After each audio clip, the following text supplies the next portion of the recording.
ఓం నమో భగవతే రుద్రాయ. మనిషి జీవితంలో మనిషి ఎదుగుతున్నప్పుడు అనేకమైనటువంటి శత్రువుల యొక్క బెడద ఎక్కువగా ఉంటూ ఉంటుంది.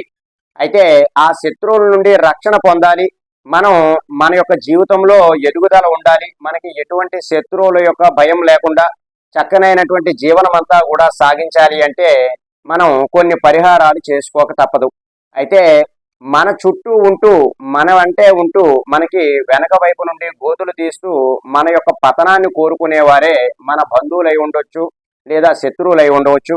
కాబట్టి వారి నుండి రక్షణ పొందాలి, మన ఎదుగుదల చక్కగా ఉండాలి, ఎవరి నుండి మనకి ఎటువంటి ఇబ్బందులు కలగకుండా ఉండాలి అంటే మనం కొన్ని పరిహారాల ద్వారా, కొన్ని మంత్రాల ద్వారా ఆ శత్రువుల యొక్క బెడద నుండి రక్షణ పొందవచ్చును. అయితే ఇప్పుడు నేను చెప్పబోయేటటువంటి ఈ మంత్రం ఏమిటి అంటే శివుడి యొక్క జటాజూటం నుంచి వచ్చినటువంటి వీరభద్రుడి యొక్క మంత్రము. ఈ మంత్రాన్ని నిజంగా శత్రువుల బెడద నుండి మీకు ముప్పు కలుగుతున్నట్టయితే మీరు ఈ మంత్రాన్ని కనుక జపించారు అంటే వారికి ఇబ్బందులు అనేటటువంటివి కలుగుతాయి.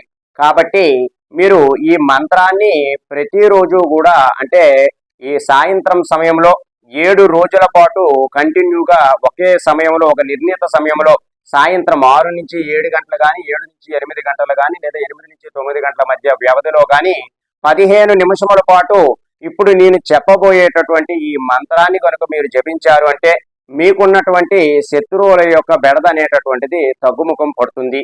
అయితే నమ్మకంతో, భక్తితో ఈ మంత్రాన్ని కనుక జపించారు అంటే మీకు మంచి ఫలితాలు అనేటటువంటివి కలుగుతాయి. ఈ మంత్రాన్ని దక్షిణ ముఖంగా కూర్చుని ఈ మంత్ర జపం అనేటటువంటిది చేయాలి. ఎన్నిసార్లు చేయాలి అని లెక్క ఏమీ లేదు. 15 నిమిషముల పాటు మీరు ఎన్నిసార్లు చేయగలిగితే అన్నిసార్లు చేయండి. అయితే ఆ మంత్రం ఏమిటి అంటే ఓం హ్రౌం హూం వం వీరభద్రాయ నమః. మరొకసారి చెబుతున్నాను, ఆ మంత్రం చూడండి. ఓం హ్రౌం హూం వం వీరభద్రాయ నమః. ఈ మంత్రాన్ని జపించండి. శత్రువుల నుండి మీరు రక్షణ పొందడానికి ప్రయత్నం చేయండి. సర్వే జనా సుఖినో భవంతు. శుభం.